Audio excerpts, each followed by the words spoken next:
Hello, habari gani, karibuni. Thank you all for joining us. This week we are doing a recording of our show. We're sorry that we will not be able to do a live show this week, but either way, we are learning and continuing to decolonize our minds, recording all live. Today we're speaking, yes. Actually, before I start on what we're speaking about today, I'll let my brothers introduce themselves. My name is Nduko again.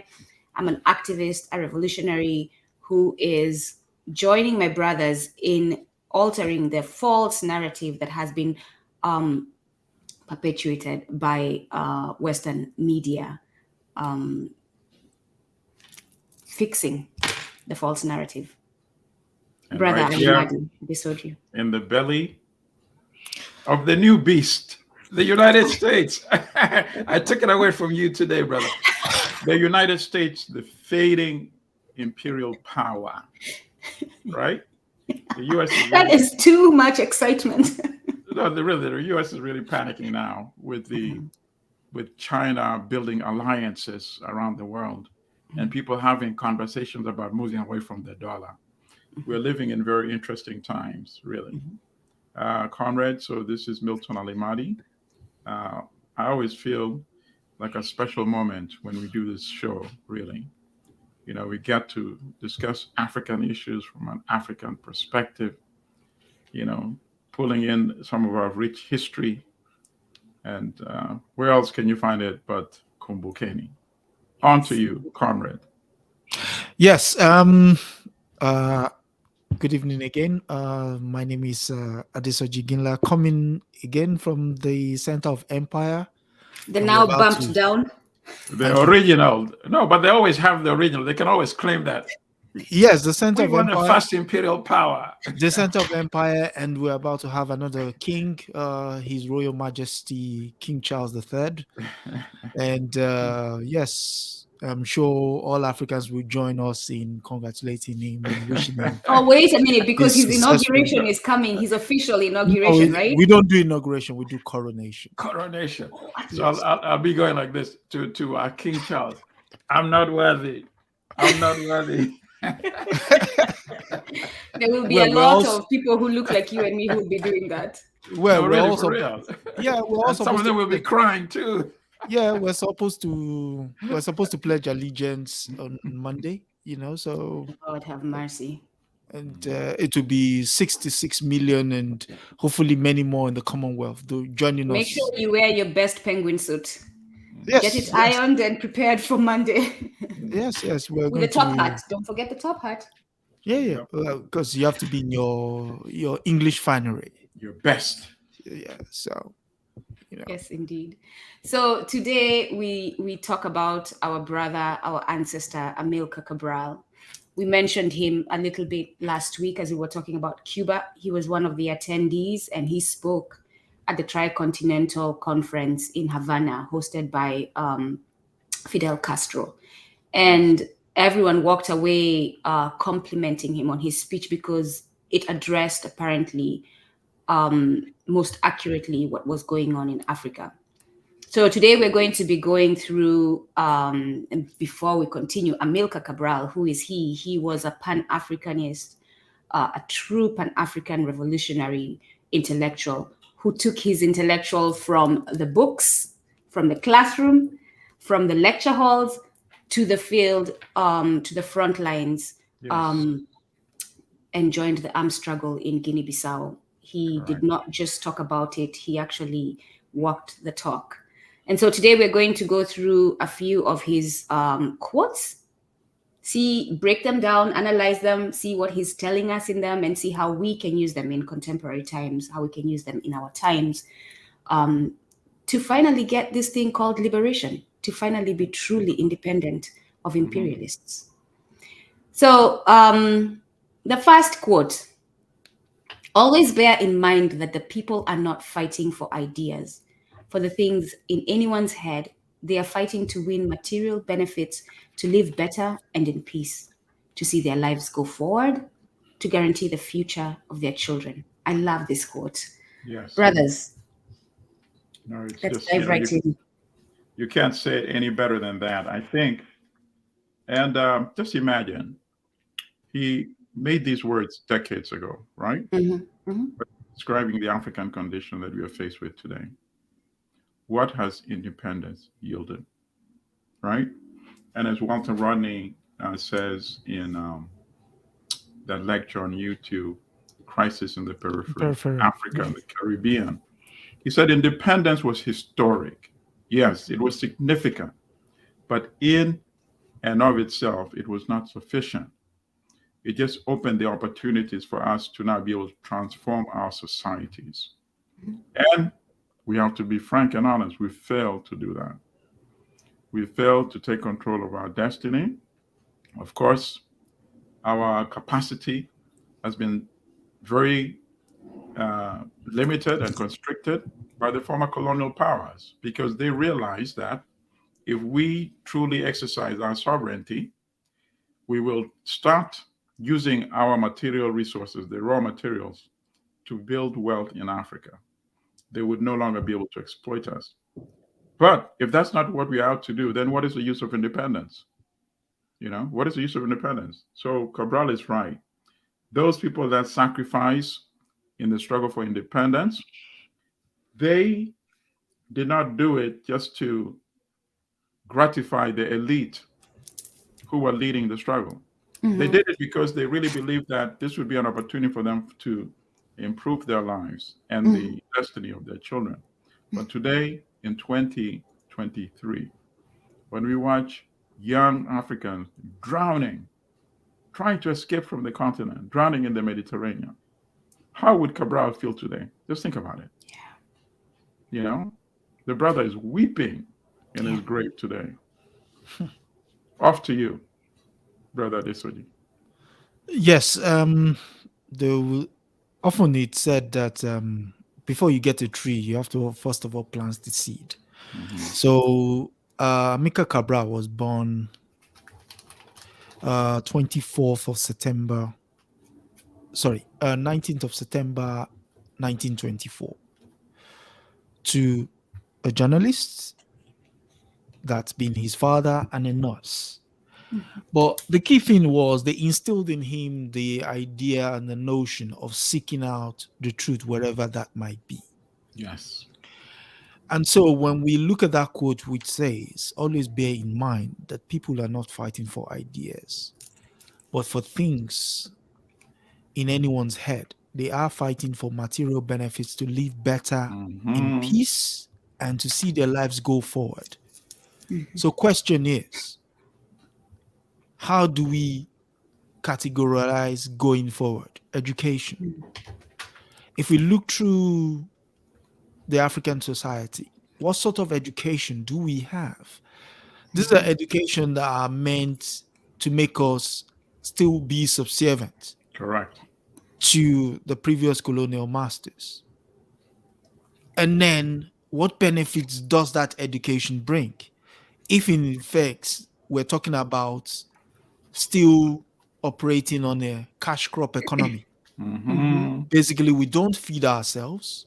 We're planting stuff to buy what we need. Instead of feeding ourselves first, then excess of whatever it is we have can be used. And I'm looking at places like Kenya, where they're planting flowers for the European markets. No one's going to feed off flowers or cocoa. And they have huge fields. Or you're not going to eat cocoa. In the case of Cote d'Ivoire, in the place of Nigeria, in the place of Ethiopia, you're not going to eat coffee. Instead of planting food crops that you will feed your population in, instead, we service the markets because we've been kept there by the system that created this grand idea of what civilization means. Hospitals, we don't have any. And where there are, people actually, they're dying in them. Or outside. Because they can't pay. They won't even let them in. Or even on the way to. Even on the way to. Because the roads to get there are not motorable. So now, So, question. I think the question he's throwing out there is, what is leadership? What is the responsibility of leadership to the people? And Right. what is the responsibility of the people to themselves? Yeah. Yes. In fact, I have more hope in what you just said, the responsibility of the people in themselves. Yeah. I think through our types of conversation that we have here, we should do our utmost to let young people know that no so-called leader has the right to keep them under those conditions in Africa. Yes. They Yes. should do anything within their capacity to Yeah. remove such leadership. That's why I'm a big supporter of the young people that are now going to the streets, whether it's in South Africa, whether it's in the West African countries. No way, don't accept it. If abuse was unacceptable during European colonial rule, it must not be acceptable just as because it's domestic African misrule. Yeah. It's Look interesting. to what you just said about the food. We import $35 billion every year. Food, import food, when we have the most land, most arable land in the world. And most we actually Unacceptable. healthy. I'm sorry. Unacceptable. So as we're talking about this one, it reminds me of because we are all stuck in the 9 to 5s, and I happen to be someone who's not good at code switching. So the way you see me here is the way I happen to show up at my 9 to 5. And because of that, I have made a lot of people uncomfortable. And I remember one time one of management sits me down and says to me, "Do you enjoy doing this?" And this is what Cabral is saying. This is not just ideas or anything in our head we're fighting for. This is our lives. We're literally fighting for our survival, our lives, for the well-being of our people, for the safety of our people, for the health of our people. That's what we're fighting for. Our day-to-day, how we wake up and how we end our day, how long we live and how peaceful our lives will be. So I am 100% with him. And to the managers who are questioning whether I enjoy this, I don't enjoy it, but I'll keep doing it until we're liberated. And you realize how compassionate the brother was, really. And we lack those kind of leaders today, who are compassionate, who really feel for the people and connect to the people. In fact, they live to improve the lives of the people. That's their passion. Like a Thomas At the cost of their own comfort. right? At the cost of their own comfort and even the cost of their own lives, For Amilcar Cabral, that's the case. Brother Alimad, if you want to talk a little bit as we continue with his quotes about what happened to him, so that people can know. I think we should save that for conclusion. For the end? Yes, I want to remember the brother in his essence first, and then we can close on the side note. Let's move on to his next quote. We must practice revolutionary democracy in every aspect of our party life. Every responsible member must have the courage of his responsibilities, exacting from others a proper respect for his work and properly respecting the work of others. Hide nothing from the masses of our people. Tell no lies. Expose lies whenever they are told. Mask no difficulties, mistakes, failures. Claim no easy victories. He is basically telling us to look at ourselves as we continue to lead. We have to lead by example. Brothers. I mean, of course, if we had followed just a small segment of this, we won't have all these tyrannical regimes that we have, in African countries today. But in many countries, the emperor is naked and nobody tells the emperor that, "Emperor, you are naked," You look good, Emperor. You look good. Do you have, praise singers, we have cheerleaders, and that's why we have so much autocracy, and people celebrate, and they probably start believing it, in Uganda we have somebody who's been there 37 years, and he has his party singing his praises on a daily basis, and it's possible that he's completely lost touch. True. And this is a guy who once claimed to be a revolutionary, a left-leaning revolutionary. Yeah. Now he's in totally, General Museveni we're talking about, totally in the pockets of the United States, of imperialism, of the World Bank, of the IMF, the neoliberal model for Africa, structural adjustment, accept all of it. But even in his behavior to endear himself to the West, he has become completely rotten. So when Donald Trump in January 2018 referred to African countries as a collection of S-hole countries and 80 as well, General Museveni said, I love Donald Trump, the only African ruler to make such a statement. But even much more perverted is a statement that he should never be forgiven for. To the Atlantic Monthly magazine, I've never blamed the white man for taking slaves. I've never blamed the white man for colonizing Africa. If you're stupid, you should be taken a slave. How can a Black person utter such words? It reminds me of Keith Richburg. You remember Keith Richburg, who was first a journalist and then later became a senior editor at the Washington Post. And he wrote this article, which later became a book called Not Out of Africa or something like that, completely reactionary. You can tell by the reactionary title.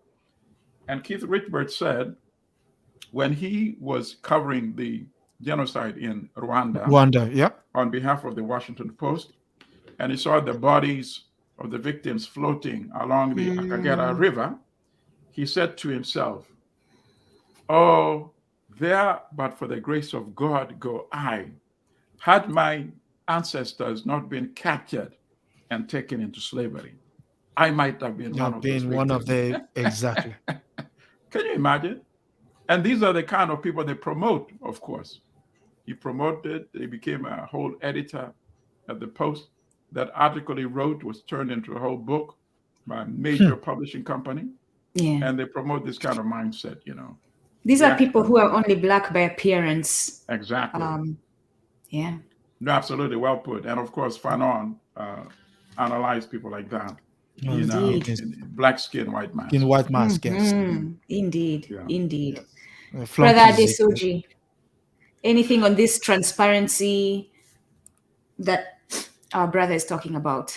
Well, Amilcar Cabral lived himself a life of transparency. When the Cubans offered help to come and help fight the war, that is the best example. He Thank said, you, brother, for bringing that up. He said, on one condition, I would accept teachers, I would accept trainers, but soldiers, no. I will accept you to come and teach them how to fight. Yeah. And train them how to treat their wounds, how to give them knowledge, but don't do it on behalf of them.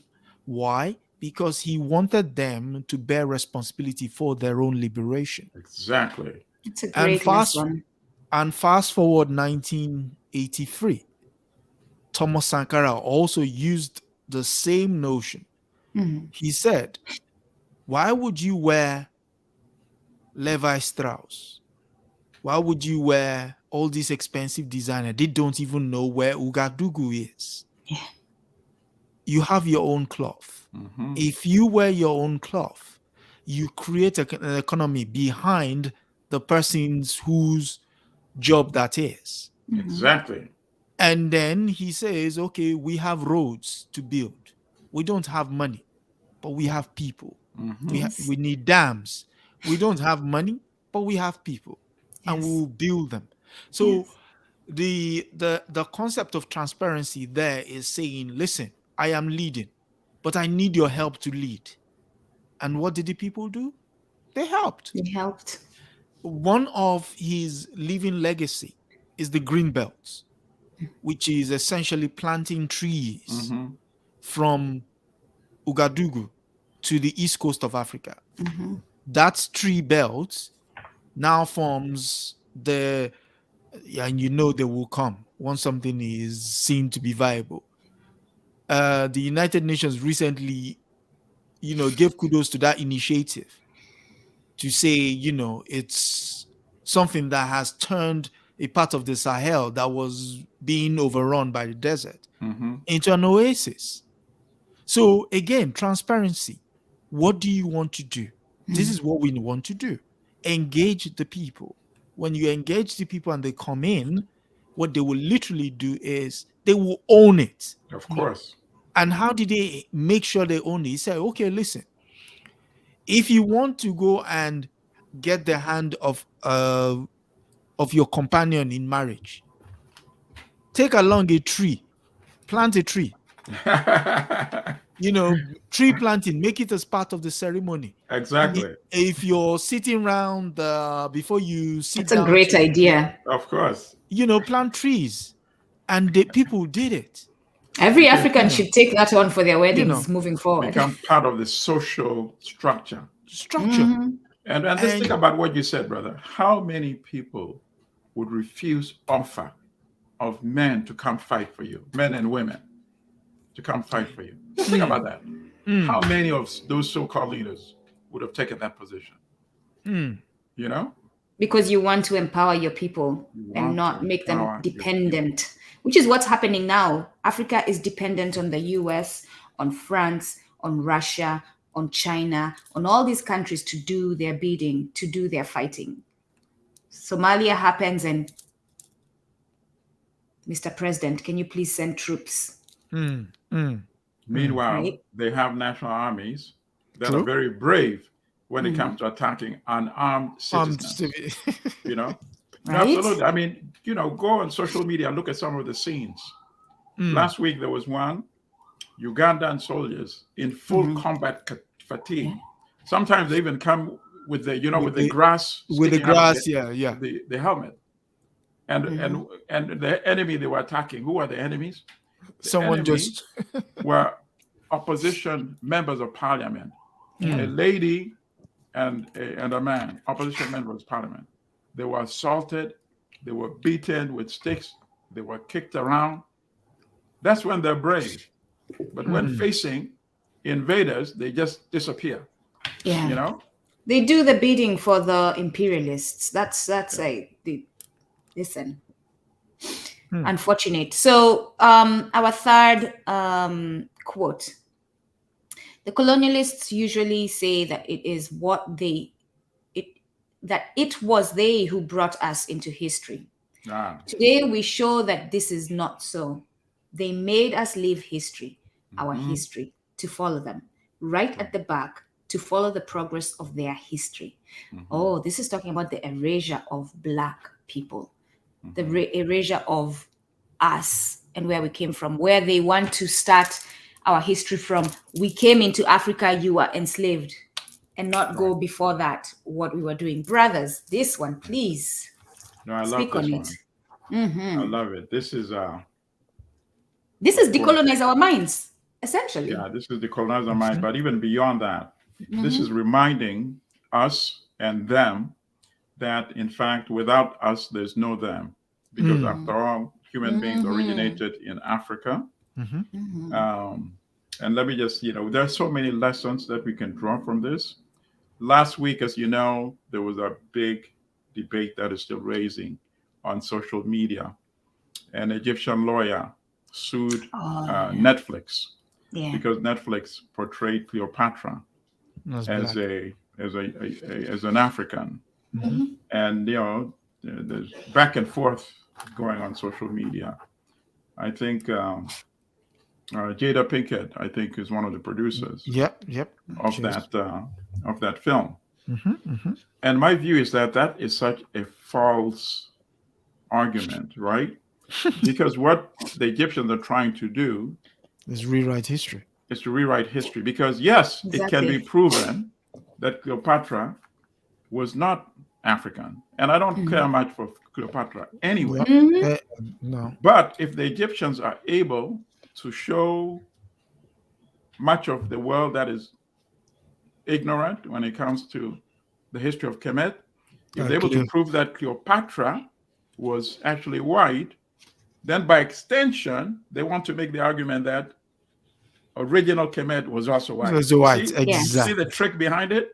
When in fact, Cleopatra lived, her reign was almost like 50 years right before the Christian era. So that is just yesterday, the Christian era, from the 50s to maybe the 30s.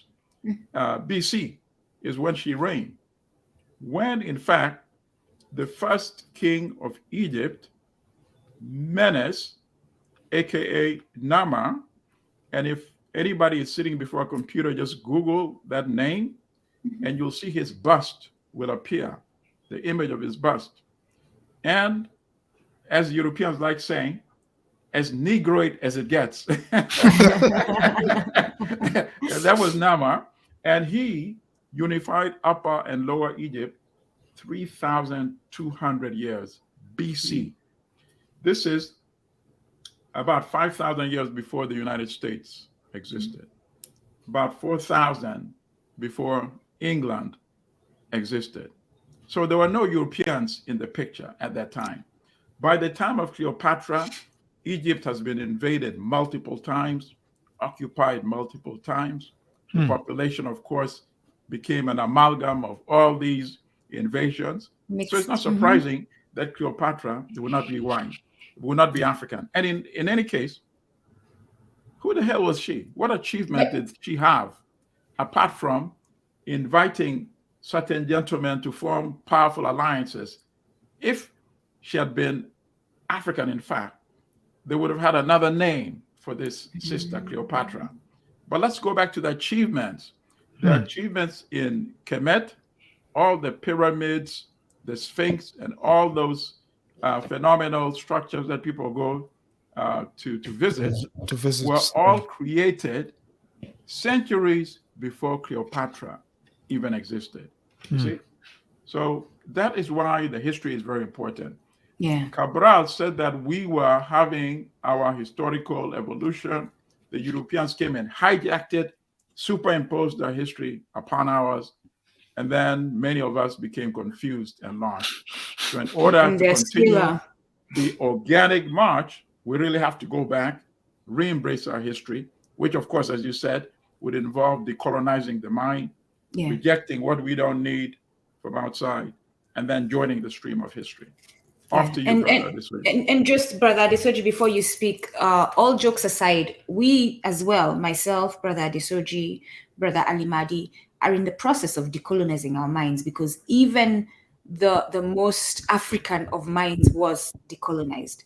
Even they fell for the okie-doke. So it is all of us who have to cleanse our minds and go back to our African ways. So we cannot be out here. And I am one who has to check myself on this. It's a process. Pinpointing and criticizing, not right? Yeah. But the thing that I criticize, Brother Ali Mahdi, the thing that I criticize is those who learn the history and they fight against it. The Africans who learn the history and they fight against it. That's what I criticized. Right. Brother Before Adesoji, let me say one other thing that I just remembered. And the Europeans, the Portuguese colonials, knew the danger of that history. When Cabral went to study in Portugal, he was a brilliant student, so he won the scholarship. He went to study there in 1945. He came back for a holiday. And when he came back, he started a radio show on the station. They gave him his own show. And they said, you can talk about anything you want. And decided to talk about African history and culture. And you know what happened, of course, right? Shut down? They shut down that show. And they started creating a file on this young student. He was only in his 20s at that time, but they saw exactly what Sister Patricia Rodney told us they did to her husband. To Walter when Rodney. He was still a student, started talking about African culture and history. They started monitoring him. The same thing with Cabral. After the criminalizing of Black people, right, Brother Adesoji? So when the saying says the colonists usually say they brought us into history, today we show them that that is not the case, that they may leave, that we may leave history, our history, to follow them. It comes to the book by brother, his name escapes me now. It's the title of the book is A Dismembered Continent by Ayikwe Ama. So by Ayikwe Ama. And in that he says the problem with leadership is the fact that they can't see beyond the concept of what happened between 1880 and 1980. And so going before that or going before 1880 is something beyond their concept. Why? Because the education they got Right. is centered based on that, the 1880. So that's deep. That's deep. So it's quite difficult for them for someone who doesn't know to explain to people who are seeking knowledge what they don't know. Yeah. Now, there are studies being That's made. actually very deep. You're right. I mean, if you put it that way, you almost can't blame them. Exactly. Should he say it one more time and this time take his time with it? No, I mean the It's true, thing though. is the concept in itself is difficult to pull. And why is it difficult to pull? It's difficult to pull in the sense that the noise is the BBC, the Voice of America, Radio France International, Radio Deutsche Welle, all of them come in narratives. So every time you try to step back and say, you know what, let's turn down the noise. What books are we reading? We're not reading books written by us. We're also going back to the books written by them about us. I was recently at an aunt's place and I was asking the kids about Africa. And the answers I got was Oh. And then she says to me, did you give them the link to our show? No, and then she says to me, quite seriously, she says, our generation, which is, my generation, because she is a lot older than us. And she says our generation is a letdown. Said, why? She said, what? She said, she puts it down to this. Back in the day when back home, if you were picking beans, you get to pick beans from the stones. We knew not to take the stones out of the beans. So we knew not to have the stones with the beans. But these kids don't know the difference between the beans and the stone. And it's a bad experience when you eat beans with stones in them. Exactly. And so we that know are not pointing it out to them. And so she gave me a challenge. She said, you owe me a book, an introductory level book for someone to understand Africa. Within those 54 African countries, write them stuff that is unique to those African countries, and she says, just tell them that, listen, don't, just like Amilcar Cabral says, don't hide any lies and everything. Just give it to them and let them at a level where they can understand. And I said, okay, I'll take you up on your challenge. And the reason I say that is this.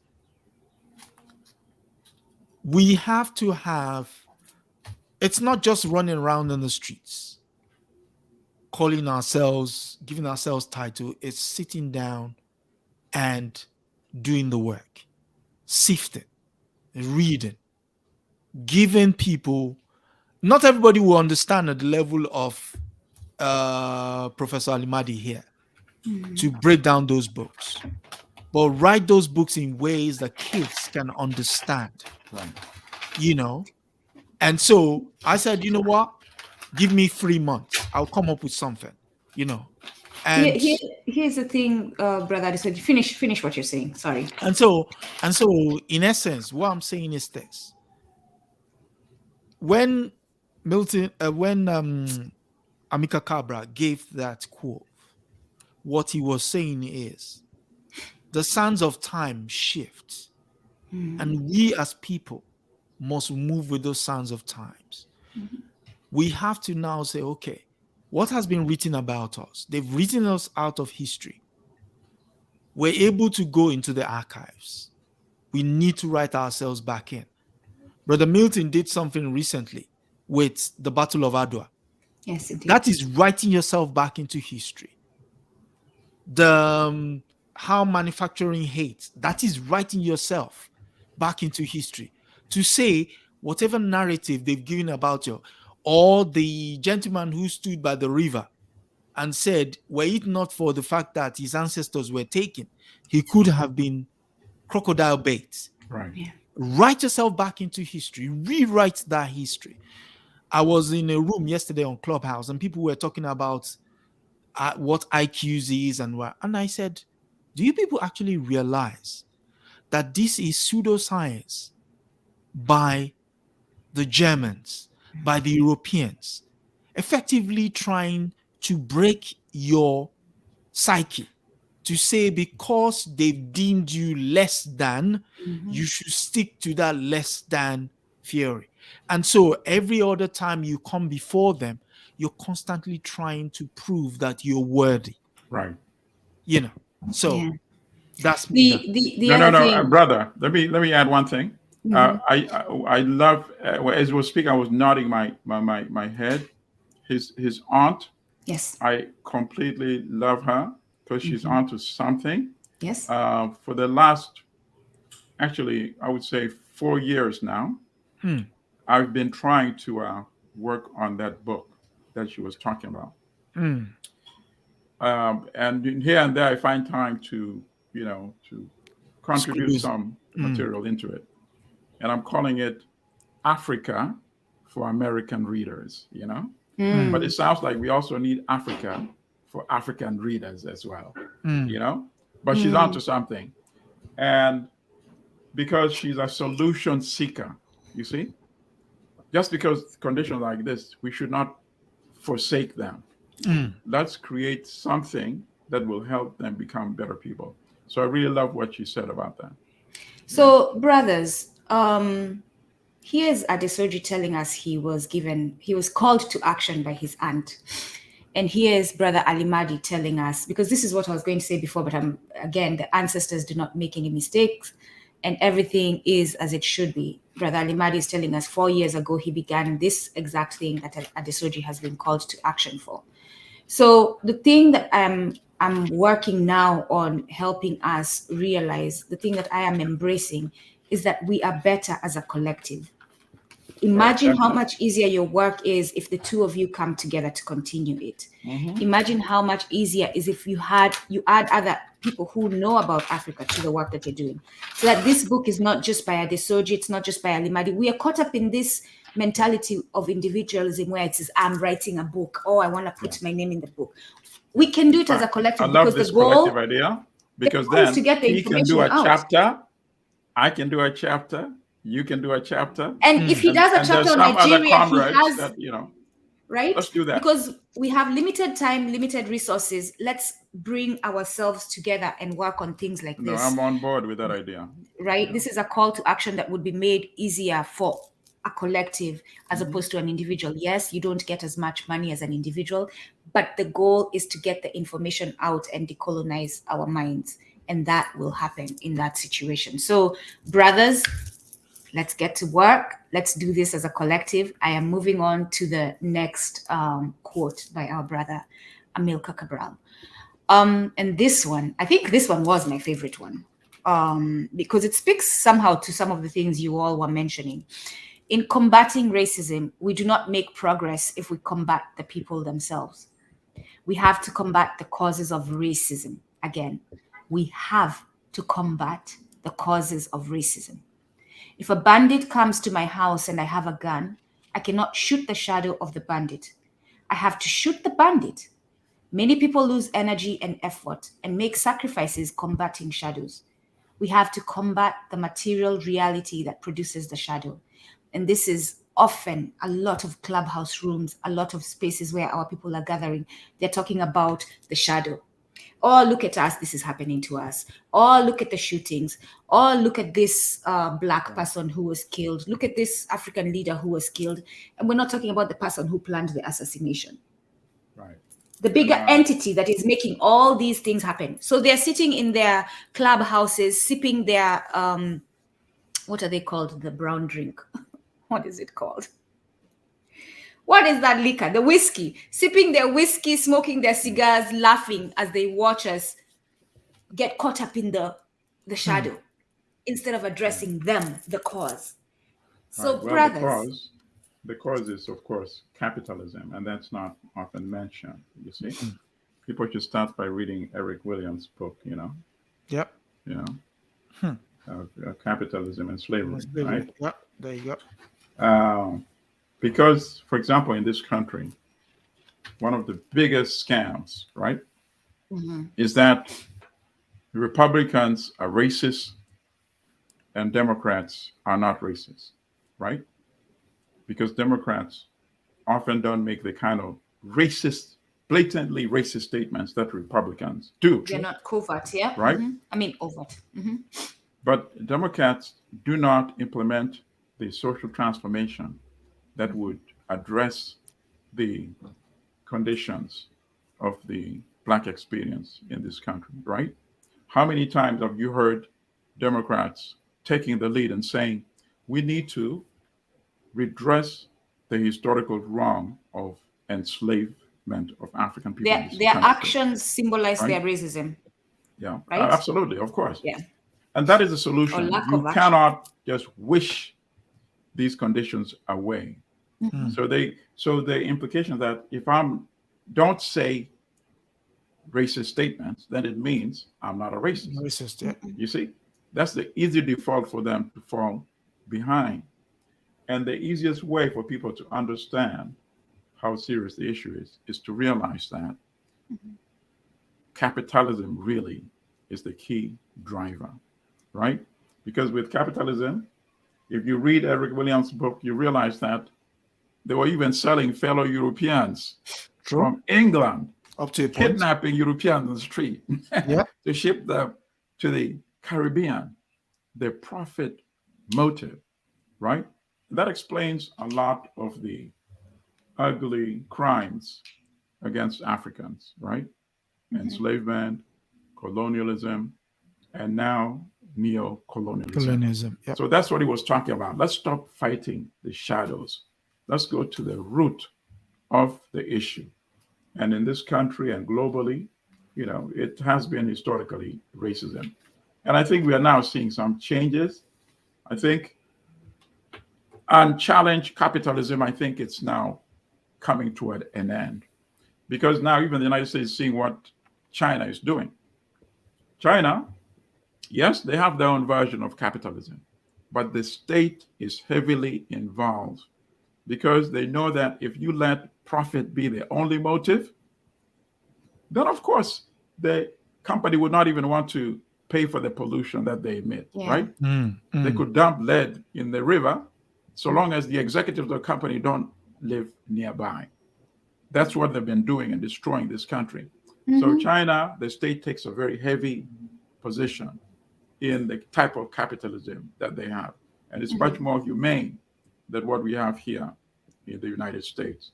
So unless we address that issue, the issue of racism, we'll just be attacking the shadows. We don't care about the individuals. Personally, I don't care if some European doesn't like me. If you call me the N-word within earshot, then something Just might get a punch in your face. Yeah, something's going to go down. But if you call me the N-word at a distance, I can't hear you. I'm fine with that. If you say that behind my back, I'm fine with that. I don't care whether you love me or not. Am I getting my just dues? Are you exploiting me because you want to make profit? Those are the issues that I care about. On to you, brother.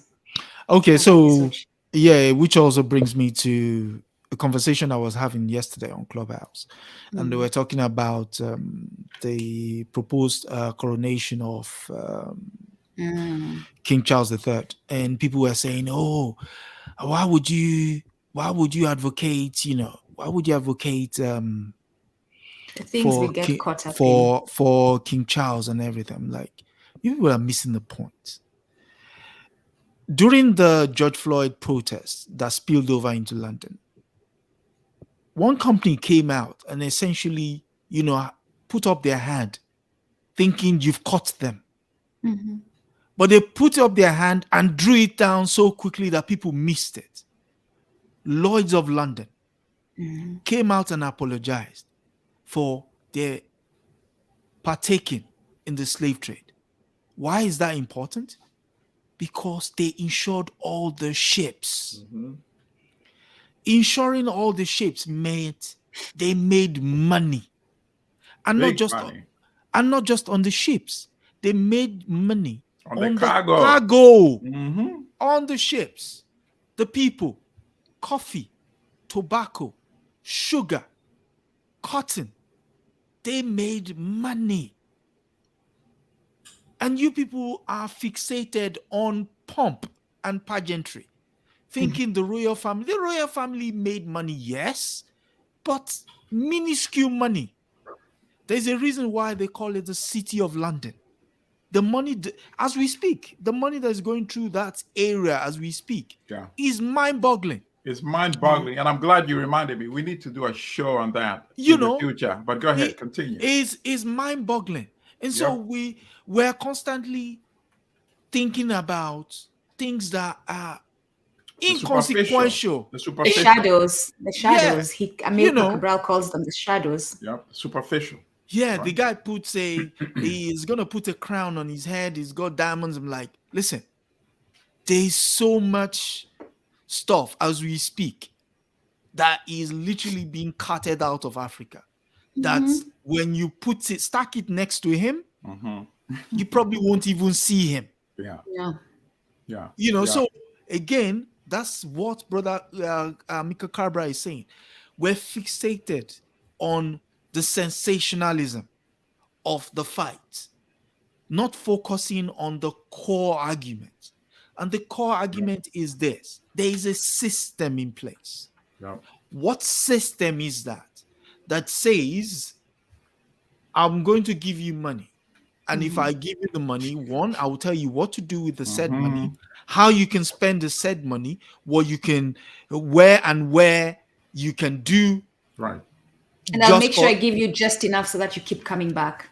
You keep alive, You keep alive. Just to keep you alive. But in view of the money I've given you, do you know what I'm going to get from you? Endless amount your life, of wealth. Your being. And so, again, it goes back to what we're talking about Africa. If in 2016, 40 companies took out of Africa $197 billion US dollars, and the combined wealth, the combined debt of three of the foremost countries in Africa is just a fraction of that. I'm talking about juxtaposing those two. I'm talking about Ghana, Kenya, Nigeria, and South Africa. If their combined debt comes up to 75 billion, question is, are we not fighting shadows? Yeah. Are we not fighting shadows? We are shadow boxers. You're right. Shadow boxing. And the common denominator in all that you've given the stories, Brother Adesoji, Brother Alimadi is right, is capitalism. Insurance, capitalism. Yep. Debt, capitalism. Yeah, it's amazing. The greed is just unchecked greed. Yeah. Yeah. I mean, look at the Congo. Look what they allowed to happen in the Congo. Those invasions from Uganda and Rwanda, from 1997 up to now, essentially. They say about 6 million people have died. How many people even know of that? They won't, because they are stealing resources from Eastern Congo, going to the West. Is there a person today who doesn't know about Ukraine? Right? Everybody is forced to know about Ukraine, as if that's the worst crime. When we have Congo, 6 million Africans perish to enrich some European company using the armies of Uganda and Rwanda as mercenaries. Profit, greed. Here's my thing. So when we look at Africa, let's look at the companies, right? Who's making money in Africa? Because even as I think about how I hear the US talking, The reason the military in the US is in Africa is to protect the US interests. What Of are the course. US interests? Companies. The people in Africa making money. Capitalism in Africa. Resources. Western imperialist capitalism in Africa making money. That is where our focus should be. That is where our leaders should have their eye. That is where they should say, you are not doing business in Africa unless a whole list of requests and demands that are to benefit your people and your country before any imperialist Western company, because they're hidden in their governments, they're one and the same thing, enters into your country.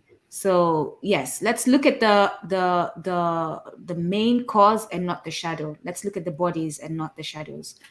The other quote, there are two quotes. It is 8 minutes to our the hour.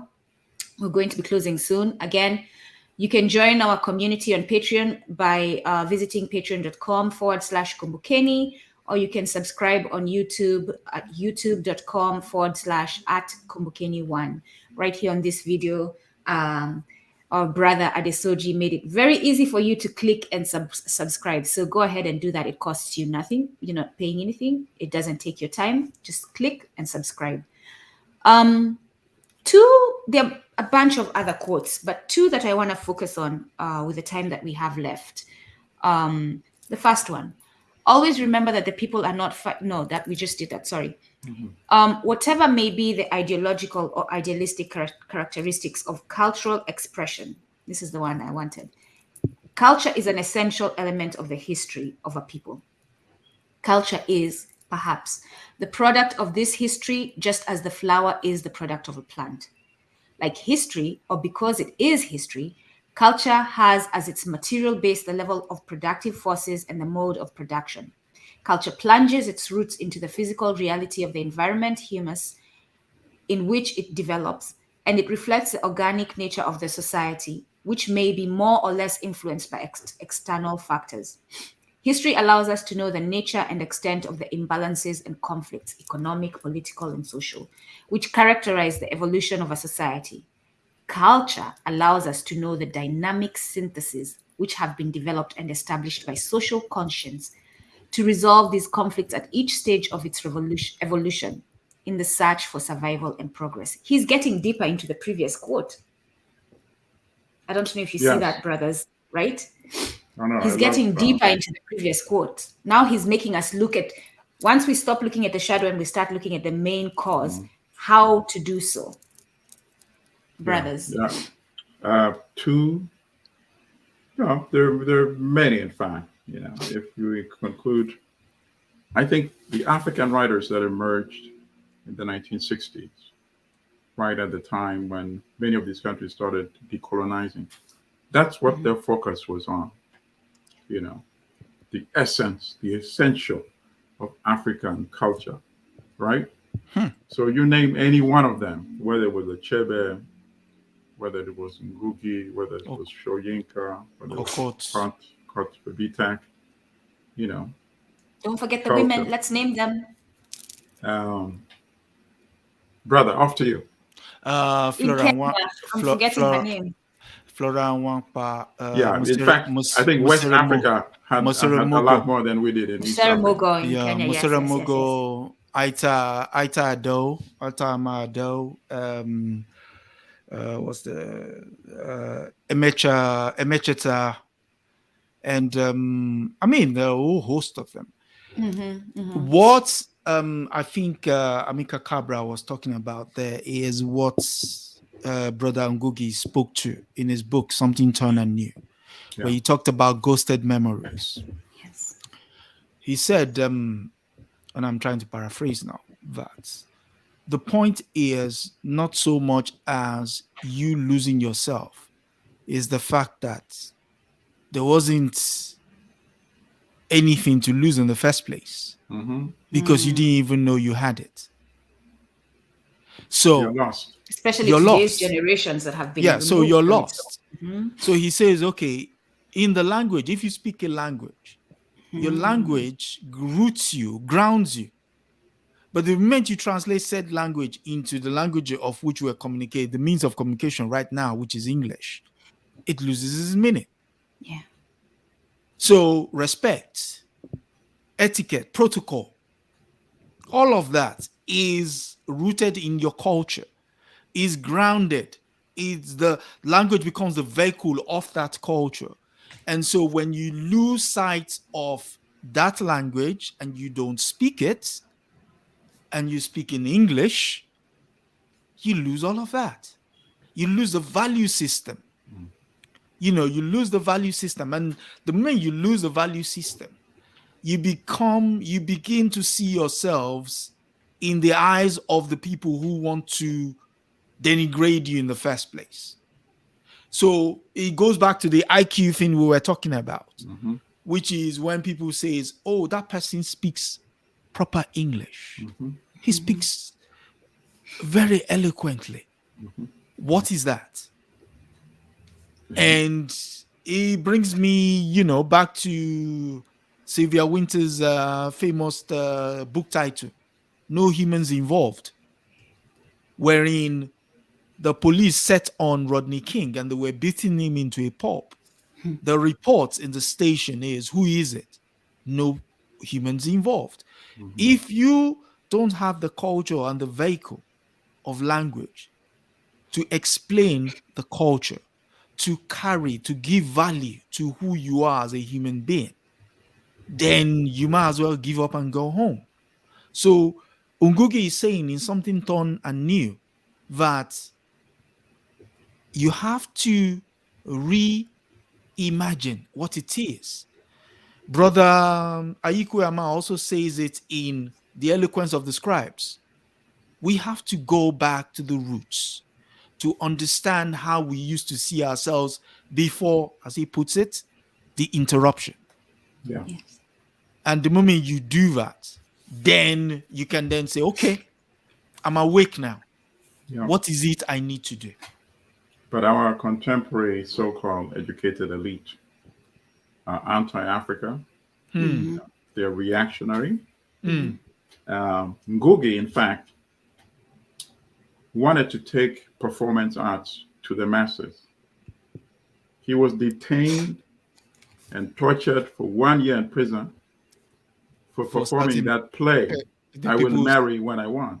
Yeah, the People's In Theater. fact, they did it together, him and Michelle, right? Mr. Mugo, yeah. They had a performance art. The plays involved interaction, so the audience could actually participate and become creative. And by participating, they're now tearing away from the boundaries that the state had imposed. They become much more empowered. They realize they can actually challenge the system. And of course, the guy is just getting people involved in the play. And for that, he gets arrested, detained, tortured for a year. And he wrote that book, Detained, was about it. And Okot Robitek was similar in Uganda. And they were very good comrades, of course, very good friends. Okot wrote Africa's Cultural Revolution. It's hard to get, but I highly recommend. And in it, he says, for example, who can distinguish and say which one is more beautiful than the other? A Austrian waltz or a Makonde Ngoma dance? How can you say one culture should be elevated and the other one over the other, and denigrated? Just because they don't speak the language, it doesn't mean they're inferior in any way. After all, you don't speak their language either, you see? So culture, and as I said earlier, when he started talking about history and culture, his radio show, even as a student, was canceled. So Brother Amilcar Cabral knew the importance and relevance of African culture. And obviously that's something we embrace and we live out here on Kumbukeni as well. And at that time, the Portuguese are in that area, and the Black people, we have Black people who appear Black, but are definitely doing the bidding of the Portuguese at that time. So this is what we're talking about. And we still have these imperialists in Africa who are controlling and pulling the strings and making sure that we do not implement these works that we're talking about. But two actionable items I'm looking at in this, as we talk about working as a collective, as you give Brother I should say Baba, because he is much, much, much my elder, Baba Ngoge Wathiongo's attempt to teach culture through performance arts, and him being squashed right at the beginning of it, right? And us not joining him in that fight. That's the shame there. Us not joining him in that fight and making sure that he wasn't squashed. But two ideas. If African nations can come together with the resources that they have, and I mean resources that can translate into funds, and use that money. And I heard the other day President Ruto of Kenya talking about African countries are very much capable of funding their own military. If they have one military, they can do so using their own funds, not the EU's funds, and therefore they will control. But now I'm putting President Ruto to task and telling him, thank you very much for those words, great job, but I want to see action now. But beyond military, let's use that money to start a publishing company, an African Unity Publishing Company, a huge continental publishing company that is going to publish African, that is going to publish books by Africans that are no longer available, so that we can have them easily available at affordable prices so that everyone can get them, that is going to hold our culture up, because it's about time we take our culture into our own hands and our future into our own hands. It is very much possible. There's no reason why we shouldn't. I have a better idea, sister. The other thing. No, wait. I want to interject to what you said. No, I have a better idea. Because we can talk about this to eternity and nothing will happen. The thing is, we just have to start it ourselves. Even if we start with one title a year that we produce and publish. People want good things, and they see that, they'll come to us. They will fund us to become that publisher that you're talking about. Carry on. And to add on to what you're saying, the thing, if African countries are not willing to start, and we start, because we were talking about having an organization that is parallel to the AU, if nothing else, working with the AU. But if we are to start, the thing that we must demand of our African countries is that they don't get in the way like they did with Brother Ngogi. How can they if the people are supporting you? No, but you see, like, that's the thing. The other, now we have a way to mobilize people on social exactly media. People move. If this happens, move and act and make sure that it doesn't happen again like it did to our brother, to Baba Ngoge and Mama Michere Mugo. But the other suggestion is that we, that organization that comes together as a collective from the north, from the west, from the northeast, from the northwest, from the south, from the central, from East Africa, all of us coming together for the benefit of all of us, we can put together an education system that is focused on our culture, an education system that is focused on decolonizing our minds. We can fund it ourselves, even if it's $5 from each person. There are millions of us out there. I say we're already producing it on a weekly basis. That's it. There are millions of us out there. Yes. I think we will grow. So let's expand Kumbukeni and make it a continental, a diaspora, a global movement that is preserving our culture through publishing, writing from Africans about Africa, and through education, so that we can help our brothers and sisters decolonize their minds, but also bring that history that Amilcar Cabral is talking about. We are over the hour, but we need to talk about this one. This last one. Like I said, there are many of them, and we will share them once the recording is up. We'll be able to put some information in the comments. We'll have resources. We'll put the quotes in the comments once the recording goes up. The problem of the nature of the state created after independence is perhaps the secret of the failure of African independence. This is where we're going to end at. Again, I will read it. The problem of the nature of the state created after independence is perhaps the secret of the failure of African independence. Right. Brothers. It's not even a secret, though. It's the reality. True. This is reality. And well, that's why they were on the same page, all of them. I go back to the lecture by Walter Rodney. I think it was at Howard University, 1978, I think, the year before it was killed. Crisis in the Periphery, the Africa and the Caribbean, because he spoke about that. He said, yes, we had formal independence, but then look at the structures that we inherited. The state was never transformed. All we did was replace the players Europeans replaced them with Africans. The state was built to extort value from Africa to Europe. And you don't change it? Think about that. It's mind-boggling. You maintain the same system. True. It means the exploitation continues. Now you have new managers and drivers. And that's the case. Some of the African countries even had Wazungu still running their police organizations. Yeah, of course. But he's saying we have a system of government that does not connect to the masses of Africans. We have these formal type party system, parliamentary system, all aping Europeans. What we need, and he said the bourgeoisie, the elite in Africa and the Caribbean, cannot lead the people anywhere except to ruin. Yes. What we need to do, and he said, including himself as an intellectual, is to empower parties that are for the people, of the people, and by the people. So the workers, the students, the peasants, they should be the leaders of the kind of party that would address their interests. But so long as only the educated elite are the ones at the top of the party, it means the parties are for the interests of the elite, by the elite, for the elite. And that's the problem we have today in most African countries. Over to you, brother. In his one of his trilogies, in the trilogy by Chinua Achebe, Man of the People, he says, a handful of us, the smarts and the lucky, and the hardly ever the best, have scrambled for the one shelter the former rulers have left and have taken it over and have barricaded themselves in. You can't beat that. And just the title of the book alone. Man of the People. That's an underrated classic. I love that book.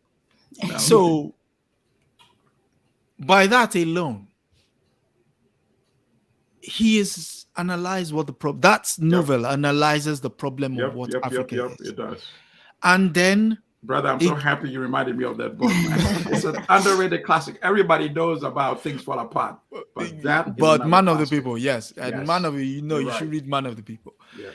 And then so he throws the baton to my brother Ayiko Ama in his book of essays, Remembering a Dismembered Continent. How do leaders who have no concept of what has gone before, how do they get to be leaders? So much so that he even criticizes Kwame Nkrumah, the guy who was trying to do something. And here was the problem. Actually, Rodney also criticized him. But yes.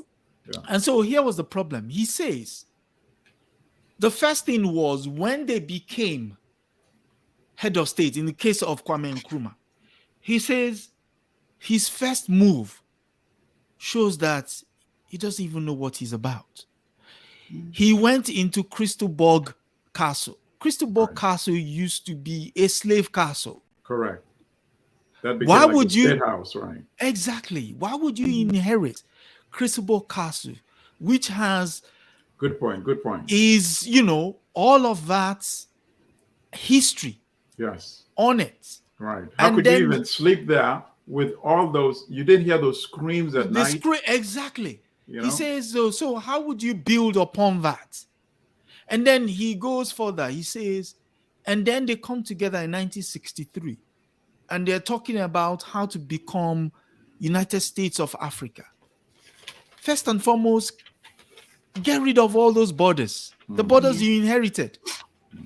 Get rid of those borders and then embrace the manifesto as written by Cheke Ate Diop. Yes. Black Africa. Yes. The economic. Yes. The economic. We all have it, right? Exactly. So the brother highlights a 14-point plan of how Africa can capture its essence, build itself up, and obviously create, as Amilcar Cabral says, that path to empowerment. So on that basis alone, the history, the problem, the answers, we all have it. Yes. It just goes back to what's this guy? His name escapes me now. He says the only problem Africans have is, just the weakness of mind, and that's it.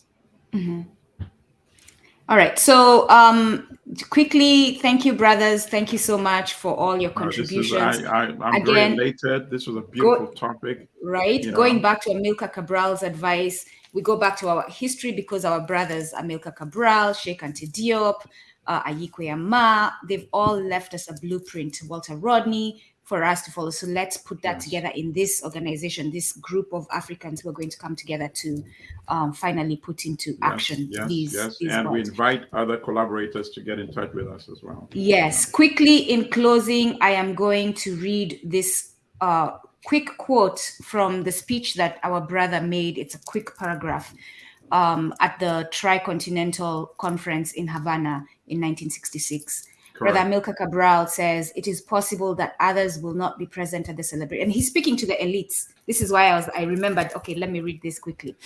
It is possible that others will not be present at the celebrations of the 8th anniversary, but we would like to state that we consider the open door policy for enemies of the revolution to be a lesson in courage, determination, humanity, and confidence in the people.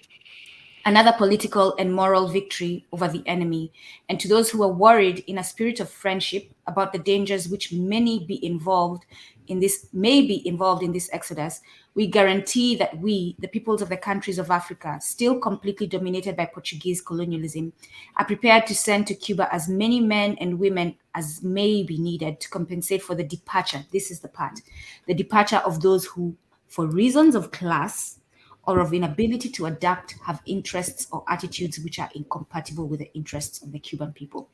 Those who, for reasons of class or of inability, this is now my takeaway, to adapt, have interests or attitudes which are incompatible with the interests of the African people. We thank you all for joining us again. Join us on Patreon at patreon.com/Kumbukeni, or right here on YouTube, subscribe youtube.com/@Kumbukeni1. Have a lovely Sunday, everyone. Thank you. Asanteni. United States of America.